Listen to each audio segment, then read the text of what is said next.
কোরআনে দাড়ির দলিল আছে? দাড়ি বলবে নাই। কোরআনে কোথায় দাড়ির দলিল আছে বলেন তো দেখি, কে বলতে পারবেন? কঠিন প্রশ্ন। 500 টাকা পুরস্কার দেবো আমার পক্ষ থেকে, জান। যদিও 500 কোনো টাকাই না, টাকার মান দিন দিন কমছে। কোন সূরায় দাড়ির কথা আছে কে বলতে পারবেন? আলেম ওলামা বাদ, তারা তো পারবেন। আমরা সিভিলিয়ানদের জিজ্ঞাসা করছি, সাধারণ কে পারবেন বলেন? কোন সূরায় দাড়ির কথা আছে? দাড়ি কোরআনে একটা জায়গায় দাড়ির কথা আছে, কে বলতে পারবেন? দেখছেন, আল কোরআনের আলো ঘরে ঘরে যা আলো, তাই না? স্লোগান দিয়ে কাজ হবে না ভাই, প্রত্যেক ঘরে ঘরে কোরআনওয়ালা মানুষ তৈরি করতে হবে, তারপরে আলো অটোমেটিক ঘরে ঘরে জ্বলবে ইনশাআল্লাহ। আচ্ছা যাক, আমার টাকা বেঁচে গেল। সূরা তহায় আছে। কোথায় আছে? সূরা তহার মধ্যে আছে, একটা জায়গায় দাড়ির কথা আছে, সেটা হচ্ছে হারুন আলাইহিস সালামের দাড়ি। কার দাড়ি? হারুন আলাইহিস সালামের দাড়ি।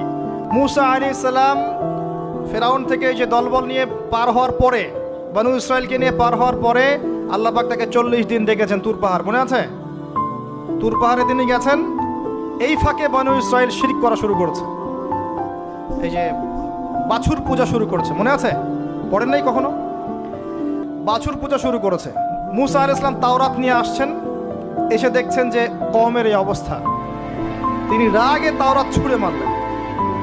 তিনি প্রচন্ড ব্যক্তিত্ব সম্পন্ন মানুষ ছিলেন, গায়রতওয়ালা, রাগে তাওরাত ছুঁড়ে মারলেন এবং এসে এই যে হারুন আলাইহিস সালাম যাকে রেখে গিয়েছিলেন যে কওমকে দেখাশোনা করবে, তার দাড়ি চিপে ধরলেন।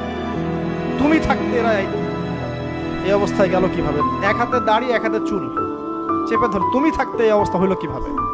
সূরা তহা পড়ে দেখেন। তখন হারুন আলাইহিস সালাম বলছেন যে হে আমার ভাই, আমার দাড়ি আর চুল ধরো না, এই একটা জায়গায় আছে। তার মানে দাড়ি পাওয়া যাচ্ছে কোরআনে। কিছু মানুষ তো এখন বলে কোরআন মানি হাদিস মানি না, তাই না? ওই অজুহাত দিয়ে এখন দাড়ি রাখে না, বলে কোরআনে তো দাড়ির কথা নাই, রাখবো কেন? সুবহানাল্লাহ। আপনারাও কি এটা বিশ্বাস করেন যে আমরা শুধু কোরআন মানবো, হাদিস মানবো না? স্পষ্ট কুফরি, স্পষ্ট কুফরি। কোরআন এবং হাদিস একসাথে মিলেই শরিয়া। শুধু কোরআন মানি হাদিস মানি না এটা বলতে গিয়ে সে বোঝাচ্ছে সে আসলে কোরআনও মানে না। কোরআনে আল্লাহ বলেছেন ওয়ামা আতাকুমুর রাসূল ফাখুযু, রাসূল যা দিয়েছেন নিয়ে নাও, ওয়ামা নাহাকুম আনহু ফান্তাহু, যা থেকে নিষেধ করেছেন দূরে থাকো। তাহলে সুন্নাহ না মানলে আপনি কিভাবে কোরআন মানবেন? কথা কি বুঝতে পারছেন?